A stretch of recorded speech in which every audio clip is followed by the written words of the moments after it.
자, 안녕하세요. 북서역 카페 여러분. 자, 오늘은 이제 그 2017년 요번 연도 나왔던 그 기출 문제를 이제 좀 심층적으로 분석하는 시간이에요. 예. 교재는 제가 이제 2017년 그 전국 역사 기출 분석, 교재를 분석지를 만들었거든요. 그래서 이제 인강되는 분들은 그 밑에 첨부를 해놨으니까 다운받아 보시면 될 것 같아요. 자, 그러면 이제 그 1페이지 볼게요. 자, 1페이지 보면 17년 기출문제 분석 예상표 해갖고 제가 답안을 쭉 정리를 했어요. 그래서 여기에서 이제 그 확실한 답안도 있겠지만 좀 주관적인 어떤 판단이 들어갈 수 있는 답안도 있거든요. 예. 그래서 그런 걸 좀 감안해 주시고요. 거기에다 이제 제가 유사 답안 같은 것들을 적어놨는데, 유사 답안은 이제 어떤 거냐면, 답이 될 수 있는 답안이에요. 또는 답이 될 수 없어도 많은 사람들이 그걸 답이라고 믿고 있는 거, 이런 것들을 제가 유사 답안으로 해가지고 참조하라고 제가 이제 분석을 이렇게 표 만들어놨거든요. 그래서 이제, 참조를 하시고요. 이거 외에도 답안이 여러 가지가 있을 수 있어요. 그래서 명확하게 뭐, 콩고라든지 보호전쟁이라든지, 뭐, 기속재산, 부정축제 처리법까지 명확하게 이게 딱딱 떨어지는 것들은, 딱 한 가지 답안이 있지만, 뭐, 의미를 물어보는 거, 뭐, 배경을 물어보고, 뭐, 그런 것도 있죠. 그런 것들은 여러 가지 답안들이 나올 수가 있어요. 그래서 제가 제시한 건 예시 답안이고요. 그리고 이제 그 외에 저희 합격자 답안도 그 밑에다가 제가 한 6개나 7개 정도 이렇게 달아놨거든요. 그래서 편집을 해놨으니까 또 같이 봐두시는 것도 좋을 것 같아요. 예. 그리고 이제 그 기출문제 분석을 이제 그 공부하실 때 제가 예전에도 몇 번 강조했지만 어떤 믿음이라든지 어떤 그걸 가지고 또 자기의 생각을 가지고 하면 안 돼요. 어디를 근거냐면 근거가 있어야 돼. 확실히 근거를 가지고 얘기를 하시고 분석을 할 필요가 있고요. 그 다음에 그 기출문제 분석할 때 꼭 답이 뭐 어떤 걸 그냥 관심 가지신 분이 많아. 그 답만 체크하고 그냥 넘어가시는 분이 있는데 전혀 의미가 없어요, 이거는요. 예. 그래서 답 외에도 그 밑에는 예문도 있죠. 예문들이나 그와 관련된 배경 지식도 같이 보고 훑어나가야 돼요. 예. 그리고 답안도 학자에 따라서 요때는 뭐 이게 A라고 할 수도 있고 그 다음에 이럴 때는 B라고 할 수도 있으니까 여러 가지 답안도 같이 생각을 해보시면서 공부를 해두는 게 좋을 것 같다. 예, 그런 거고요. 자, 그럼 17년 기출문제 전반적으로 보면 재작년보다는 16년보다는 되게 좀 어려웠어요. 난이도에서. 예, 그렇다고 해서 뭐 14, 15년보다는 또 어려운 건 아니에요. 그러니까 14, 15년과 16년 중간 레벨 정도 수준에서 낸 것 같아요. 그래서 제가 이제 객관식 그 예전에 풀어본 거나 14, 15년도 기출 분석을 한 경험 바탕으로 할 때는 그렇게 그 난이도가 높은 건 아니에요. 근데 체감 난이도가 상당히 좀 높은 건데 체감 난이도가 너무 왜 높은 거냐면 16년도에 너무 쉽게 나와서 그래요. 16년도에 뭐 중학교 수준 이 정도의 수준에서 거의 대부분 나왔기 때문에 쉽게 느낄 수 있는데 여기 보시면 알겠지만 통상적으로 우리가 기본서에 있는 내용도 있고요. 그 다음에 수능에서도 강조되는 부분도 있고요. 그 다음에 이제 듣보잡 같은 문제들도 몇 명 이제 있죠. 그래서 요즘에 포트폴리오라든지 핵기자라든지 그런 문제도 있는데 어차피 그런 문제들은 그 간혹가다 이제 나오는 문제들이니까 예. 그래서 제가 이제 알고 있는 정보는 올해도 요 정도 수준? 그러니까 우리가 알고 있는 기출에 좀 돌리고 그 다음에 이제 고등학교 수능에서 좀 돌리고 그 다음에 우리가 이제 못 맞추게 어차피 이제 T라고 낸 문제 한 3-4문제 끼워가지고 이렇게 이제 문제를 낼 것 같아요. 그래서 이걸 이제 바탕으로 해서 좀 공부를 해두시는 것도 좋을 것 같아요. 자, 그러면 뒤에 이제 넘어가서 이제 역교동 관련된 이제 문제 보자. 1번 문제. 자, 1번 문제는 이제 교육과정과 관련된 부분인데요. 자, 이 교육과정은 이제 해마다 나오는 부분이야. 2점짜리 문제로요. 근데 이제 교육과정 나올 때 예전에 이제 경험 볼 때는 교육과정이 주로 어디 나왔냐? 그 해당 연도 이번 시기에 적용되는 교육과정이 나왔어요. 그래서 예전에 09년 개정 교육과정이 쭉 나왔죠. 그런데 이제 그 교육과정이 바뀌었잖아요. 그래서 15년 개정 교육과정 바뀌었는데 그래서 15년 개정 교육과정으로 바뀌면서 15년 개정 교육과정 나올 거라고 생각을 했는데 의외로 안 나왔어. 요 부분에. 그래갖고 요번에 나온 것이 이제 3차 교육과정이에요. 그거는 이제 안 나온 이유는 여러분도 알다시피 작년에 최순실 게이트가 터지면서 이제 여러 가지 이제 시기가 불안하고 그러니까 안 나온 것 같은데 이번 연도에는 나올까 안 나올까? 예. 그건 저는 잘 모르겠어요. 근데 이게 좀 약간 예매한 게 이번에 15년 개정교육과정 실시한다고 해서 통합사회, 통합가 뭐 이렇게 융합표 강조하는데 우리과에서는 어떻게 될지 모르겠어요. 왜냐면 일단은 지금 세계사하고 동아시아 교과서는 내년도에 적용이 되거든요. 근데 한국사 있죠? 한국사와 중학교 역사 같은 경우에는 문제가 이제 국정교과서 체제니까 그것이 이제 검정 바뀌었잖아요. 그래갖고 다시 교과서가 좀 만들어져요. 그리고 교과서 만들어지고 그 다음에 그 내후년에 또 나와요. 그게요. 그리고 아마 내용 구성 요소도 좀 많이 바뀔 것 같아. 제 생각에는. 예. 그래서 제가 알기로는 이제 한국사 같은 경우에는 예전에 뭐 사회경제사, 뭐 문화사 같은 경우를 되게 강조했잖아요. 근데 요런 부분들보다는 정치사 위주로 쭉 나가다가 중간에 필요할 때마다 사회경제사, 문화사 이런 것들을 집어넣는 방식이거든요. 예. 그래서 요런 것도 좀 이제 박근혜식 어떤 꼬리표 생각이 많이 들어가 있기 때문에 민중사를 배제하고 그렇기 때문에 교육과정 내용이 부분적으로 또 수정될 수 있는 부분이기 때문에 어떻게 나올지 모르겠어요. 그래서 나오면 예전의 교육과정 있죠. 예전의 교육과정 나올 수 있고 예전 교육과정 나오면 거의 대부분 70%는 뭐냐면 3차 교육과정이에요. 예, 되게 어떻게 좋은 점은 안 나오죠. 비판적으로 나오고 이번에 나왔다면 만약에 15년 개정 교육과정이 그래서 15년 개정 교육과정이 나왔다면 일단은 뭐 중학교 역사와 한국사 부분은 좀 배제를 해야 되겠죠. 일단 그래서 나오더라도 세계사나 동아시아사 정도 부분에서 나올 수가 있어요. 물론 제 예측이기 때문에 공부할 땐 다 공부를 해두셔야 돼요. 일단은. 예. 그래서 제가 문제를 이제 이번에 모의고사 낼 때도 비중을 작년 같은 게 제가 15년 개정교육과정 쫙 깔았거든요. 리스크가 너무 컸어. 그래가지고 요번에는 반반. 그래서 15년 개정교육과정하고 그다음에 예전 교육과정을 좀 섞어가지고 교육과정 문제를 편제를 했어요. 예. 그래서 여러분들 이제 공부하실 때 이렇게 공부를 해주시면 편이 좋을 것 같아요. 자, 15년 개정교육과정은 이제 어떻게 공부하느냐 여러분 다 아시죠? 성격이라든지 목적이라든지 과목이 나오는 부분이 있어요. 물론 그 외에 나올 수도 있지만 일단은 이제 보통 가성비라고 하죠. 예. 가성비인데 이제 가성비는 가격 대비 성능인데 시성비라고 할게요. 시간 대비 성능을 볼 때는 시성비 입장 볼 때는 어디야? 요 성격하고 목적만 좀 집중적으로 공부를 해주시는 게 좋고 어디에 특정 키워드를 파악하는 게 좋겠죠? 예, 키워드를 파악해서 공부를 해주시는 게 좋고요.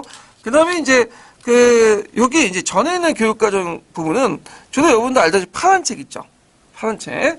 예, 파란 책 있는 내용들을 좀 공부를 해 두셔야 되는데, 여기도 뭐 그냥, 교수 요목기부터 해갖고 7차까지 쭉 뭐 하나부터 훌륭한 제일 안전빵이지만, 시간이 안 될 경우에는 선택과 집중을 해야 되겠죠? 그래서 기출에 자주 나오는 부분이 어디예요? 3차 교육과정. 예, 3차 교육과정이고, 그 다음에 이제 뭐 교수 요목기 부분? 요 정도? 나머지는 그냥 훑고 집어넣으시면 돼요. 그래서 기출만 나온 것만 이제 훑고 집어넣으시고, 뭐 6차, 7차, 제 생각 안 나와. 요 군데는. 왜? 이거 낼 바에는 개정되겠죠?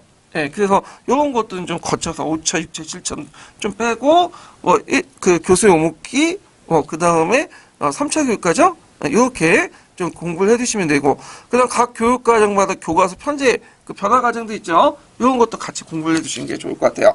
자, 그러면 1번을 보면 이제 가와 나의 시행된 교육과정 시기를 쓰고, 역사교과 체제상의 주요 변화를 쓰시오. 이렇게 있거든요. 자, 일단은 이제 가와 나는 관련된 것들은 어디까요? 3차 교육과정이에요. 일단, 몇 차 교육과정인지 파악을 해야 되겠죠? 그럼 왜 3차 교육과정이냐? 자, 이 단서가 되는 게 중학교 교과 목적에서는 약간 기미가 보여. 여러 가지 민족의 발전 과정, 특성. 근데 이런 거는 어차피 다른 교육과정이 다 들어가 있는 거죠. 예, 이런, 상투전이 말은. 그럼 어디에서 있느냐? 나 부분에 있죠. 나부분에 교과서 관련된 내용인데, 거기에 교재가 시정과 극복이죠. 여기가 단서가 있는 거야. 시정과 극복이라는 것은 언제 만들어졌어요? 3차 교육과정 때. 그래서 유신 정권에서 그 당시 이제 국내외적인 어떤 위기상을 돌파하고 유신 정권이 내었던 목표 아니에요? 목적이고. 그렇기 때문에 교과서도 예전에 이제 어려움을 당했을 때, 중국이나 일본이 쳐들어왔을 때 이걸 극복했던 영웅전. 그래서 이순신이나 여기 나오는 을지문덕이나 그런 사람들 강조하는 이런 책이 이제 실현과 극복이에요. 그래서 실현과 극복을 원래는 부교재로 만들었죠. 근데 지금도 있지만 역사과 부도 이런 것도 얘들 안 읽잖아요. 안 보잖아. 얘들 갖다 버려. 그러니까 어떻게 됐어요? 책을 하나로 통합을 내버렸죠. 그 책이 두꺼워졌죠. 그래서 이제 4차 교육과정 때 상권, 학원, 4차, 5차까지 이렇게 두 권 정도 한 권으로 두 권으로 배웠던 그걸 이제 쭉 가죠. 자, 그래서 실현과 극복에서 단서를 찾으시면 돼요. 그래서 교육과정 시기는 3차 교육과정. 이렇게 이제 보시면 되고요. 자, 그리고 제가 정보 하나 알려드리면, 교육과정, 예전 교육과정을 어디서 찾냐. 교육과정 평가원을 찾을 수 있지만, 거기에 이제 잘 보는 게 뭐냐면, 우리 역사넷이라는 곳이 있어요. 우리 역사넷. 우리 역사넷에 보면, 일제시대 때 총독부에서 발간된 교과서뿐만 아니라, 최근에 나온 7차 교육과정 있죠? 교과서 내용이 다 있어요. 거기 가보시면. 그 내용까지. 그래갖고, 여기에서 요 내용을 시험과 극복이라는 책도 있으니까 찾아서 보시면 돼요. 예, 물론 여기가 나오진 않겠지만, 만약 궁금하신 분들은, 예, 여기 찾아서, 가시면 되고, 자, 우리 역사넷에 가면 또 편한 게 뭐냐면 검색을 하면, 키워드에 맞는 뭐와 관련된 사료들이 나와. 내용들이 나오고. 예, 그래서 쉽게 검색을 할 수 있어. 예, 국편이 자료도 나오고요. 그래서 제가 이제 주로 이제 문제를 낼 때, 사료 낼 때, 한국사 같은 경우에는 우리 역사넷에서 많이 주로 이렇게 발췌를 하거든요. 한문 사료도 쉽게 이제 구할 수도 있고, 번역본도 구할 수 있고, 물론 조선왕조 실록에도 내긴 내는데, 하여튼, 여기 가서 공부하시는 것도 괜찮을 것 같아요. 검색해서.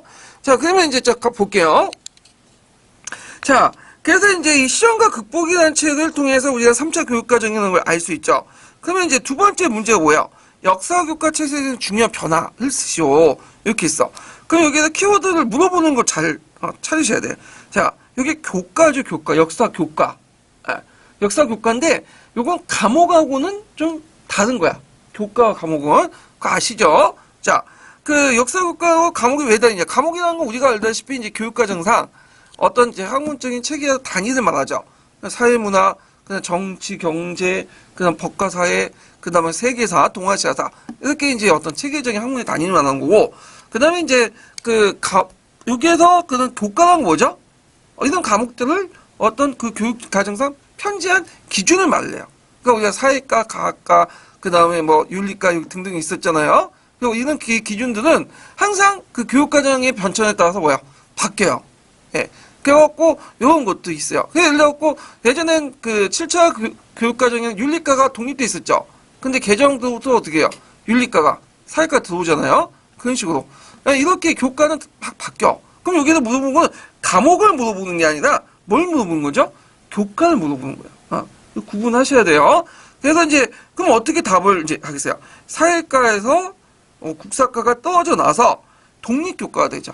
이렇게 되거나, 아니면 이제 역사교육의 이원화. 그래서 이런 것들 쓰시면 되겠죠. 이원화는 뭘까요?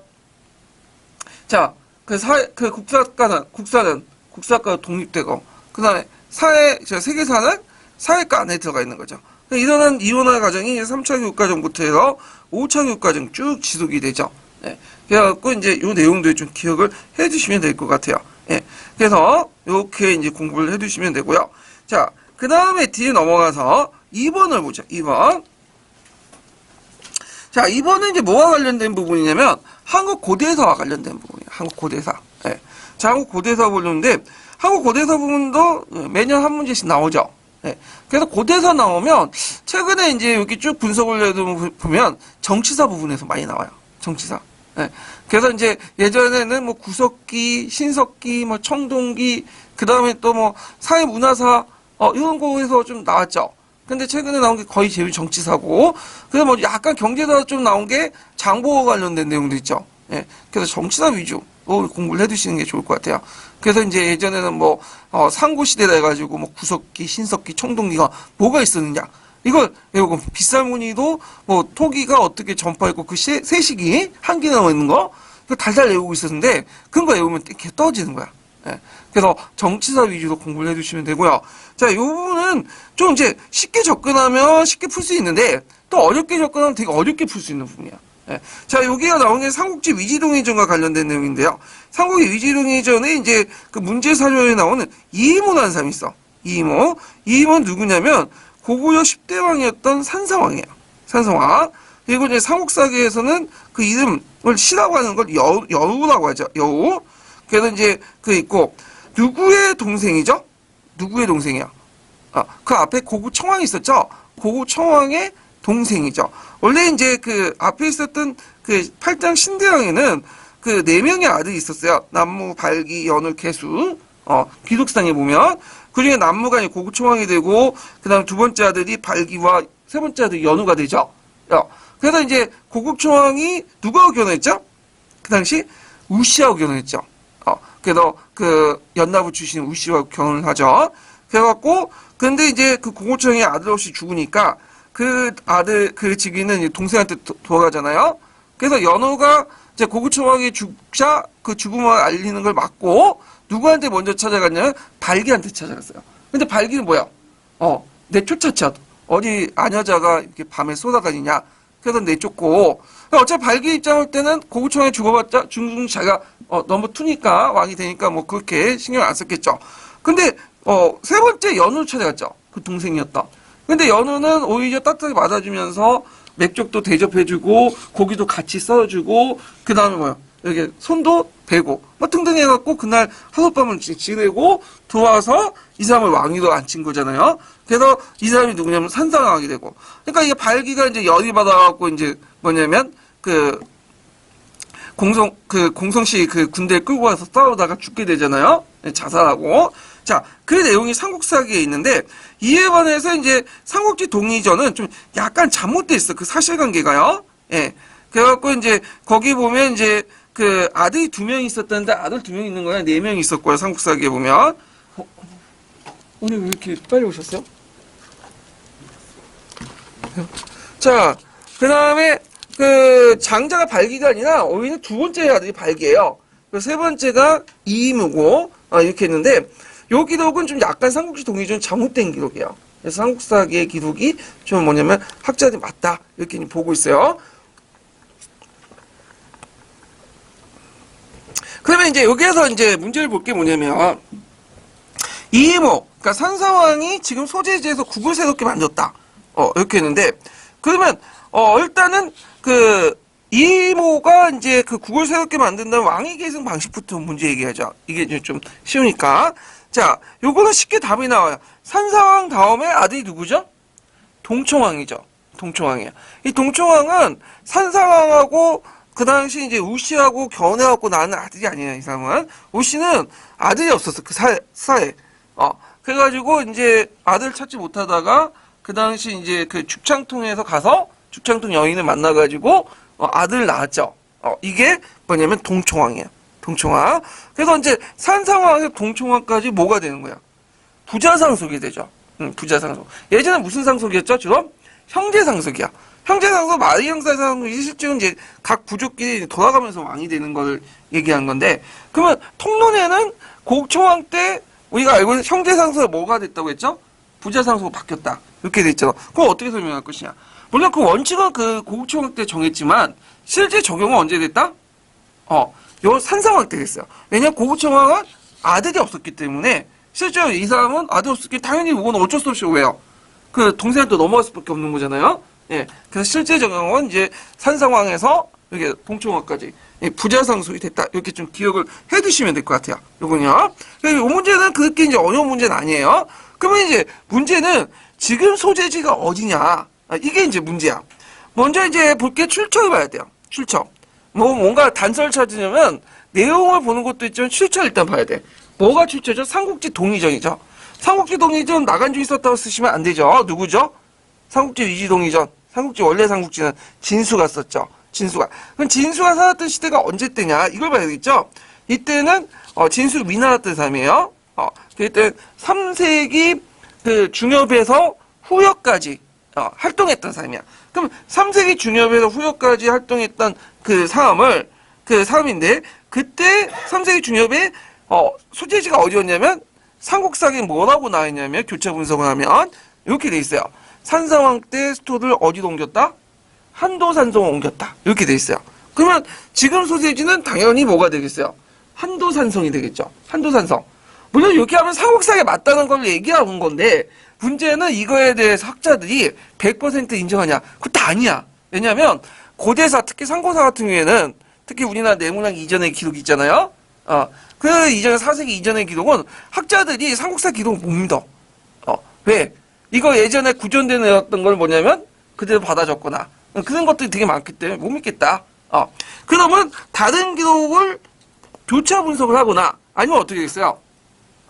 상상력을 동원해갖고 뭔가 추리해서 꺼내야 되겠죠. 그래서 여기에 대해서 이제 여러 가지 의견들이 있어요. 하나가 이제 뭐냐면 지반이라는 견해도 있어요. 지반. 지반은 이제 뭐냐면 한도산서가 국내성이 있었던 그 지역을 말하죠. 원래는 이제 지역이 어딨었어요? 원래 고구려가 세워졌던 지역은. 지반이 아니죠. 한인 지역이죠. 우리가 생각하는 온현산성 그 부분이잖아요. 예. 그런데 지반은 약간 이제 악록강 중류지역으로 올라가면서 지반 지역이 있는데 이 지반 지역을 이렇게 보고 있어.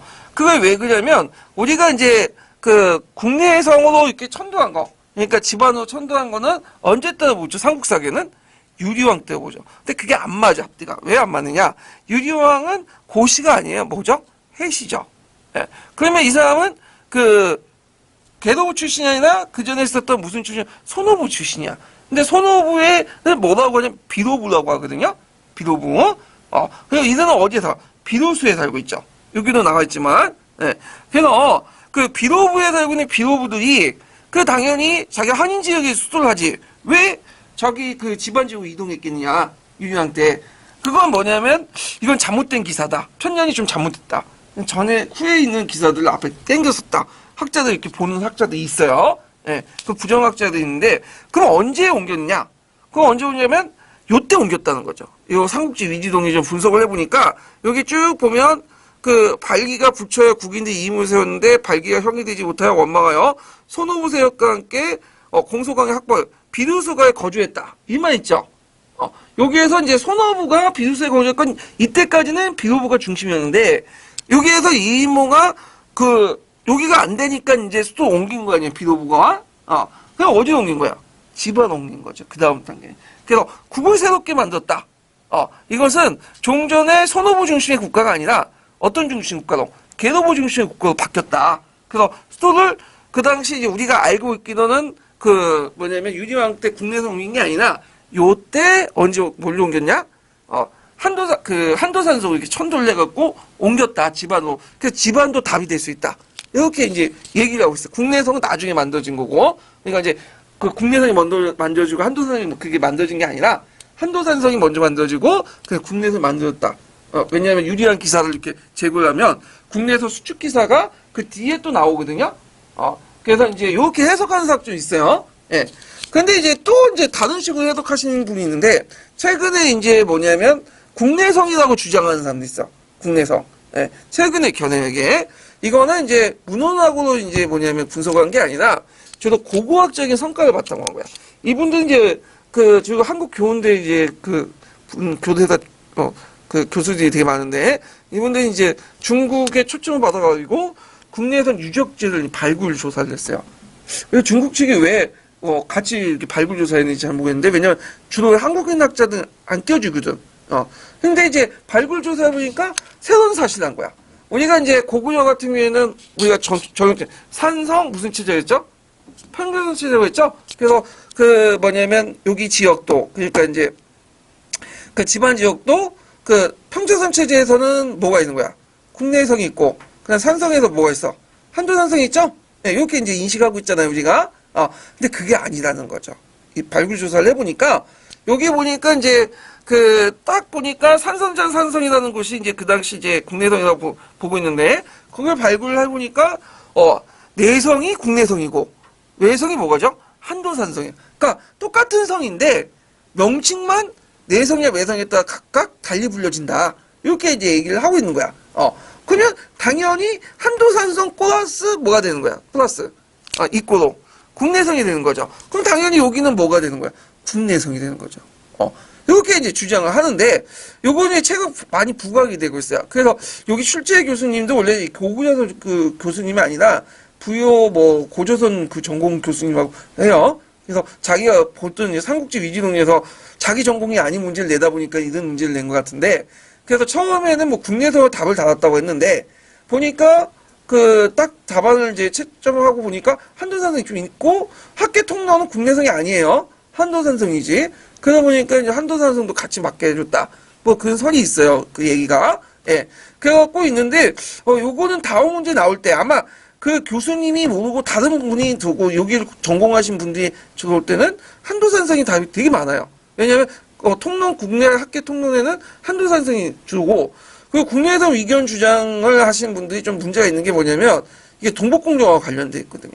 예. 중국 애들이 왜 고구려 유적지, 바다 유적지를 자기들끼만 뭐냐면 유물 유적 조사를 하고 결과 와서는 백서만 공포하는데 왜 한국인 학자를 끼워줬냐? 요 부분만 다 의도가 있다는 거죠.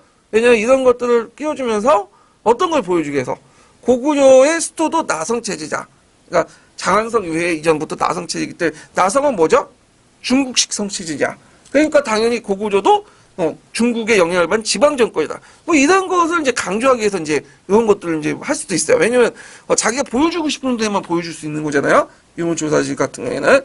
그래갖고 종전에 이제 산성 평조선 체제를 무너뜨리고 나성 체제를 이렇게 강조하는 그런 것들 있고, 되게 이런 교수들이 이런 나성 체제를 강조하는 것들 되게 강조하거든요. 그래서 아틀란스 한국사 보면 요 교수님이 들어가서 이제 있었는지 몰라도 국내성을 마치 한도산성과 동일하게 보고 국내성을 나성으로 이렇게 보는 그런 견해가 있어. 근데 이제 우리 학계 통솔하고는 좀 견해가 멀어요. 나성은 우리가 언제 등장했냐? 나성은 뭐죠? 완전히 이제 시가지들, 민가를 다 방어하는 체제죠. 그건 언제 등장했냐면 평화왕 때, 우리가 이제 알고 있는 지금 평양성 있죠? 장항성이 만들어질 때부터 나성이야. 그래서 우리 고대 시대 때는 나성 체제가 별로 없어요. 그래서 이제 뭐 2개 정도 볼 수 있는 사비성하고, 그 다음에 또 하나가 뭐냐면 저쪽 그 장항성, 지금 평양성이라고 하는 그런 것도 이제 볼 수가 있죠. 그래서 이제 요거 그 집안 소재지 부분은 상당히 논쟁이 있는 부분이에요. 요거는. 그래서 제가 이제 그 고구려 시대 때 그 왕위 계승 부분하고, 그 다음에 이제 그 언제 수도를 이전했는가, 학계 견해가 그 외에도 여러 가지 있어요. 그 정리를 했고요. 그 다음에 이제 그 7페이지에 보면 그 삼국사기에 나와 있는 내용들, 그 수도 변천 과정들 좀 정리를 했어요. 예, 그걸 참조를 해주시고요. 참고로 우리가 이제 삼국사기에 보면 2가지의 그 설이 있어요. 고구려의 수도 이동 과정에서. 그래서 이제 우리가 잘 알고 있는 건 뭐냐면 그냥 국내성에서 장수왕 때 뭘로 옮겼다? 평양으로 옮겼다. 그거 우리가 이제 알고 있는 건데, 요거는 한 가지 설이에요. 그 다음에 또 하나는 그 삼국사기는 동명성부터 해갖고 평양까지 수도 변천 과정 있죠? 이걸 동시에 알려주고 있어. 그러니까 2가지 관점이 같이 있는 거야. 삼국사기 안에는. 근데 이제 우리가 통론이나 그 다음 교과서에서는 어디를 강조하냐면 첫째만 강조해. 둘째는 제거해. 이건 학자들이 연구하고. 그 이유는 있죠. 왜냐면 너무 복잡하기 때문에 주로 이제 첫 번째 관점이 도시화 되기 편하기 때문에 그 얘기하지만, 그 고구려의 어떤 수도 변천 과정은 그렇게 단순히 도시화될 수 없는 복잡한 부분이 있어요. 이해를 해두시고. 그래서 여기에다 또 하나의 이제 명칭상 좀 혼란점이 뭐냐면 평양성이라는 말 있죠. 평양성. 그래서 이제 삼국사기나 이런 데 보면 평양으로 천도했다는 내용이 되게 많아요. 그래서 여기 이제 쭉 보시면 산사왕이 이제 한도로 이제 옮겨왔는데, 거기 중간에 이제 동총왕이나, 여기는 기록이 없지만 동총왕 때 누가 쳐들어왔죠? 동총왕이 어디를 공격했어? 서한평을 공격했잖아. 그래서 위나라 각국을 쳐들어왔죠. 그래서 수도를 잠깐 이제 어디였냐면 국내성이 폐허가 되니까 수도를 각간 평양성으로 옮겼다. 이 말이 있어. 그럼 이때 평양성이라는 거는 오늘날 그 평양이냐? 그 아니라는 거죠. 왜? 그렇게 될 수가 없죠. 동총왕 때 평양이 오늘날 평양이 될 수 없는 게 뭐야? 그때 평양을 누가 차지하고 있었어요? 평양죠. 낙랑군이 있었죠. 나중에 평양은 언제 넘어가요? 그건 미청왕 때 그 후의 얘기죠. 그러니까 이때 평양이라는 것은 어디에 의미하냐면 이제 학자들 보기에 그 뭐냐면 집안의 어느 한쪽이다. 그래서 이때는 수도 자체를 옮긴 게 아니라 이도한 게 아니라 잠깐 거처를 옮긴 거다. 그러니까 왕이 이제 경복궁에서 덕수궁이나 이런 곳에서 할 때 이도라고 안 하죠. 이거라고 하죠. 이렇게 이제 학자들이 보고 있어요. 그래서 평양이라는 지명이 자주 나오는데, 이 평양이라는 것은 우리가 생각하는 그 대동강 이역의 평양이 아니에요. 예, 여기는 중요한 요충지, 수도의 의미야. 그러니까 고유명사를 쓴 게 아니라 일반 명사 쓴 거예요. 그 당시에는. 근데 우리가 이제 알고 있는 평양의 위치가 대동강 이남으로 굳어진 건 뭐냐면, 이거는 고려시대 이후의 그 생각이에요. 이거는요. 그래서 상고시대 때는 고려에서 이 평양이라는 지명이 항상 그 평양성을 의미하는 것이 아니다. 이런 것들은 이제 알고 좀, 얘기를, 생각을 해보시고 봐야 돼요. 자, 그래서 이제 이렇게 이제 봤고요. 그래서 이제 제가 요 관련된 관점이나 내용들을 정리해놨어요. 그 기출문제 분석표에. 그걸 좀 정리해주시는 게 좋고요. 9페이지에 제가 이제 지방, 국내에서 한도산성 촌도 주장 관련된 내용들을 또 정리를 했거든요. 예, 요것도 참조해주세요. 자, 그 다음에 뒤에 넘어가서 3번 문제 볼게요. 3번. 3번은 이제 문제 수준이 되게 쉬워요. 이거 고등학교 거의 수능 문제고요. 근데 은근히 여기서 또 틀리신 분들이 좀 있더라고요. 자, 그러면 이제 고전사 시카지인데 일단 내용보다는 뭘 쫙 봐야 되냐면 일단 출처를 봐야 돼요. 고전사 시카지. 시카지는 뭐 하는 부분이에요? 경제와 관련된 부분이죠. 경제.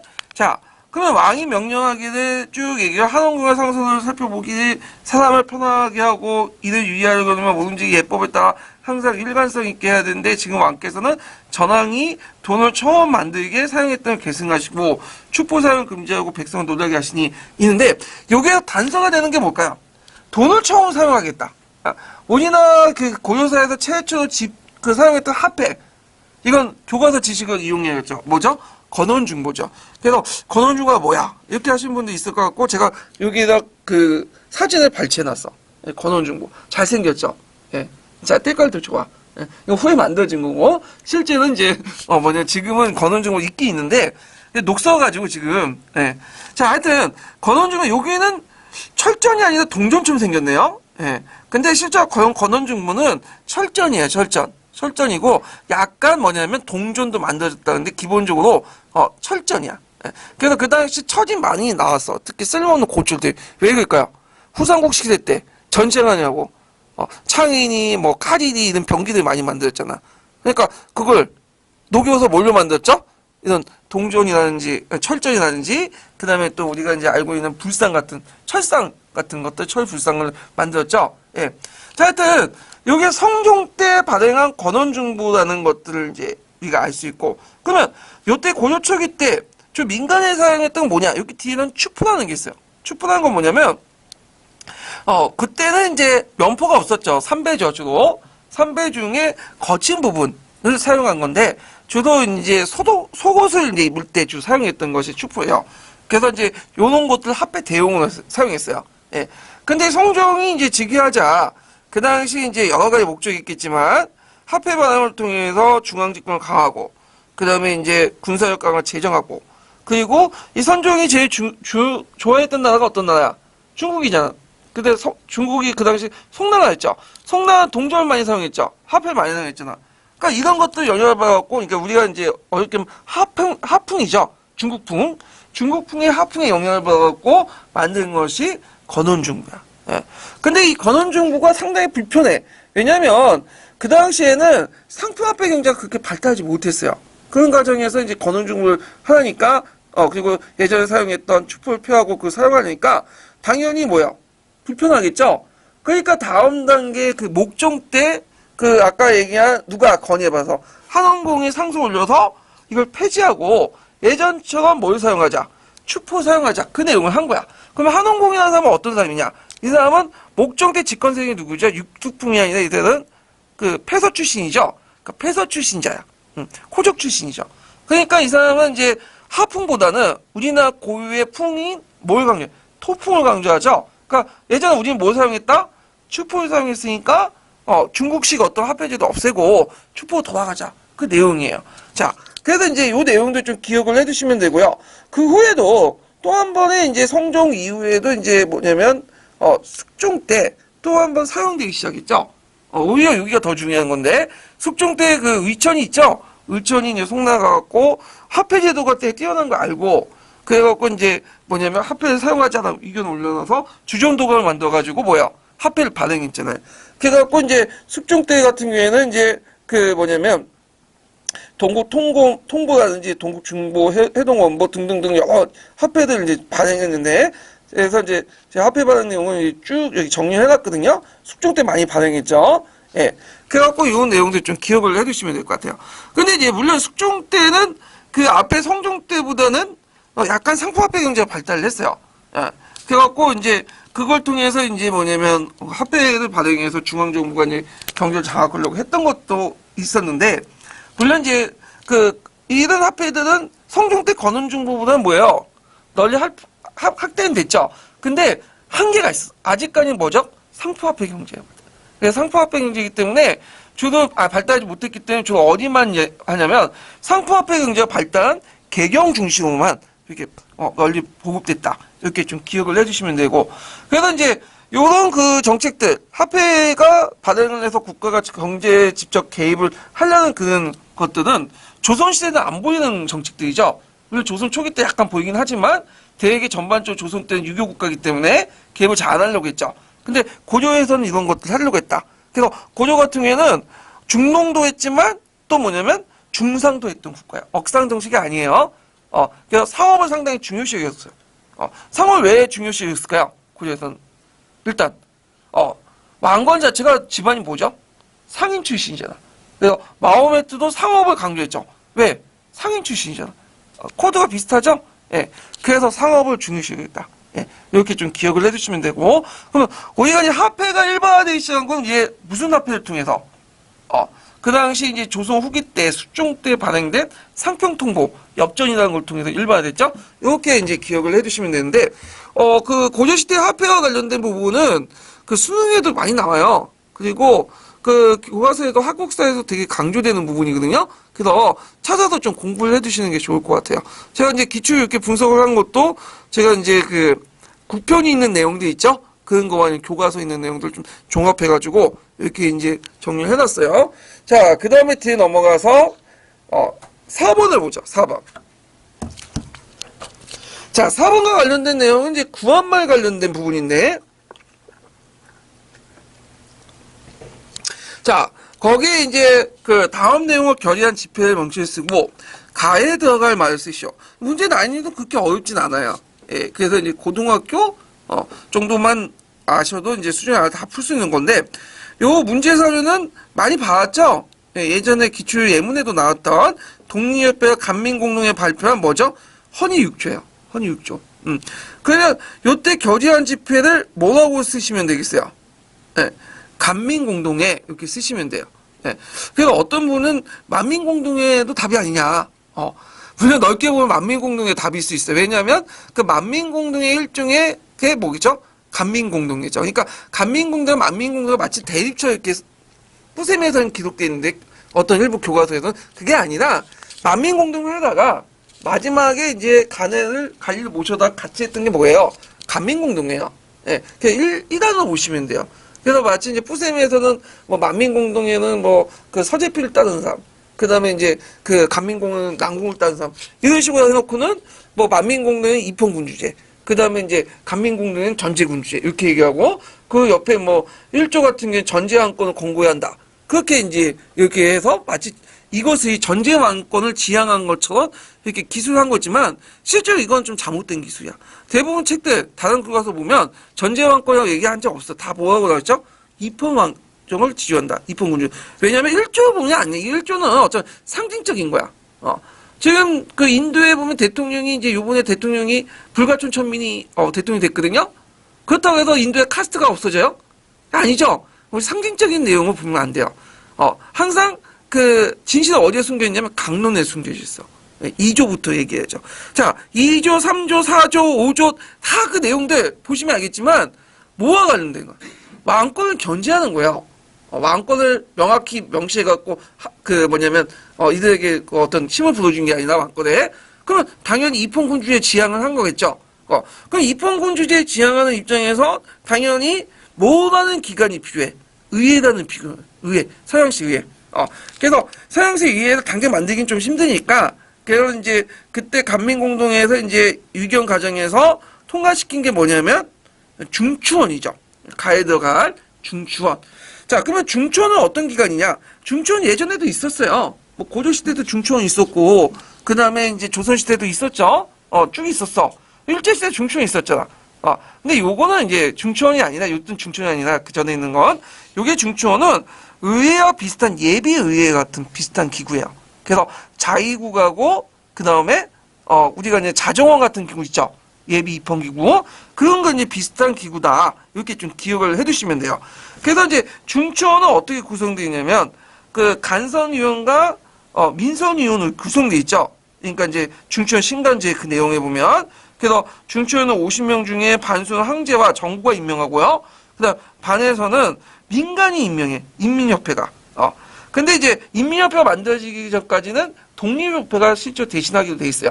그래서 각각 반땅씩 이렇게 만들어지고, 그래서 여기에서 이제 그 주로 내용을 보자면 법률과 칙령의 제정 폐지 이런 것들이 있어. 그러니까 실제 뭘 가지고 있는 거예요? 입법권을 가지고 있는 기관. 그러니까 의회에 거의 준하는 기구죠. 그래서 이걸 이제 하려고 했는데 이게 안 됐죠. 예. 중초원 간제가 반포되니까 그 당시 이제 독립협회 영향력을 우려한 보수파, 항실 측근 세력들이 오늘날은 페이크, 가짜 뉴스를 이제 널리 퍼뜨린 거죠. 그다음에 가짜 뉴스를 퍼뜨리기 제일 좋은 게 뭐냐면 인명서죠. 방에 뭐냐면 지금도 입구에다가 막 글 쓰잖아요. 거기 좋잖아, 막 가짜 뉴스 퍼뜨리기. 그러니까 마찬가지로 그 당시에는 이름을 가진 채 밝히지 않을 때 방을 갖다 붙여. 그래갖고 어떻게 이제 했냐면 그 당시 독립협회 사람들이 뭐냐면 박정향을 대통령하고 윤치호를 부통령의 공화국을 만들려고 한다. 이 소식을 들으니까 고종이 그 당시 이 사람은 권력에 상당히 민감한 사람인데 자기 권력을 누구한테 넘겨주는 거야. 자기는 왕에게 쫓겨나고 그 독립협회 넘겨주는 거다. 이렇게 생각을 해가지고 다시 이제 뭐냐면 그 당시 박정향 내각이 있었죠. 박정향 내각을 잘라내버리고 수구파였던 조병각 내각을 내세워서 독립협회를 강제 해산시키죠. 그리고 나서 이제 중초원 간제도 다시 개정해서 그 황제가 모두 위원을 선출하는 그런 걸 바뀌어버립니다. 그래서 이제 이런 거에서 볼 때 이제 우리가 알듯이 그 유동신 이제 뭐와 관련된 거죠? 그 무슨 운동과 관련? 그 강모운동이 있었죠. 강모개혁. 강모개혁의 한계를 볼 수 있죠. 그래서 강모개혁은 뭘 강조해요? 군권을 강화시켜서 근대하려고 했죠. 금왕파들이. 근데 이제 독립협회는, 이런 신권이 나오면 좀 그렇지만 민권을 강화시켜갖고 뭐냐면, 근대하려고 했어. 그러니까 군권하고 민권의 어떤 충돌, 이런 것들이 이제 여기에서 볼 수가 있겠죠. 예. 그래서 강모개혁의 이제 한계로서 독립협회 탄압, 이렇게 이제 볼 수 있는데, 근데 이 당시에 독립협회가 과연, 뭐냐면, 바람직한 방향의 주장이냐? 그것도 아니다, 그거죠. 일박자들. 왜냐면, 독립협회가 주장한 건 너무 이상적이야. 판타지적이야. 그래서 지금 중요한 건 빨리 근대화를 하려면, 일본식 근대화가 이제 딱 맞죠. 강력한 한권을 중심으로 하려면, 강모개혁의 방향이 맞다. 그래서 최근에는 이제 독립협회에 대한 비판적 해석 되게 많아요. 독립협회에 참여했던 사람들 중에 상당수가 뭐냐면, 친일적 생각, 보인 사람이 많거든요.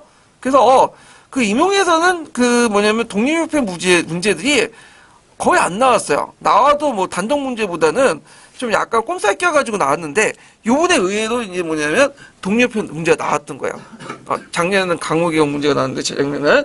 근데 이제 제 생각에는 독립협회보다는 요 시기에 같이 있었던 강모개혁 있죠. 요 부분이 좀 더 중요한 거니까 여기에 공부를 해두시는 게 좋을 것 같아요. 그래서 이제 이런 게 좀 기억을 해두시고. 자, 그 다음에 이제 5번을 볼게요, 5번.